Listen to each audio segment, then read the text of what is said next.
আমি একবার নিঃস্ব হয়ে গেছি, আমি একদম শেষ। আমার ঘরে ফ্রিজ আছিল, আলমারি আছিল, সুকেস আছিল, সেলাই মেশিন ছিল, খাট ছিল, মানে সব ছেলের ঘরে আমার ঘরে যা ছিল সব শেষ।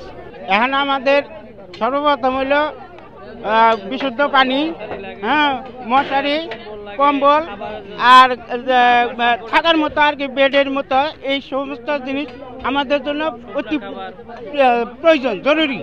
এটা একটা কুকুর বাচ্চার জন্য জীবন দিছে, তবে বাচ্চা ছাড়ছে না, বাচ্চা ছাইরা যায় নাই। কম্বল ছাড়া এখন খুব কষ্টকর, কারণ শীতের দিন তো, এখন তো যে ঠান্ডা একটা বাতাস, কম্বল একটা আপনার তিরপাল কিংবা আপনার একটা মশারি, এগুলো দিলে অনেক উপকার হয়।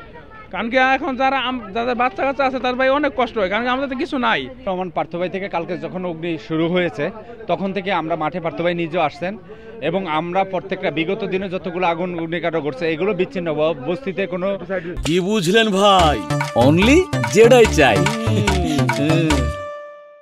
অপরিকল্পিতভাবে নগরায়ণ থাকার কারণে আপনি দেখবেন বসবাস এখানে লাখ লাখ লোকের বসবাস, কিন্তু নগরায়ণটা এমনভাবে হয়েছে যেখানে কোনো গাড়ি ঢুকতে পারে না, কিছু ঢুকতে পারে না, যার জন্যই আমরা পার্থভাইয়ের পক্ষ থেকে অলরেডি 3000 প্যাকেট খাবার বিতরণ করেছি। যে ফাইবার সেই আমরা পাই না কোনো কিছু, সব সময় আইয়ে ভালো মন্দ সবই আইয়ে, কিন্তু আমরা পাই না, আমরা দেয় না কোনো কিছু। খাবারগুলো আসে, এক প্যাকেট বিস্কিট নিয়ে আসে 5 টাকা দামের, একজনে দেয় 5 জন ছবি তুলে, একজনে দেয় কি 5 জন ছবি তোলে। আমি বিস্কুট দিছি, এইখানে 5 জনে দেওয়ার পরে আর নাই বিস্কুট থাকে না।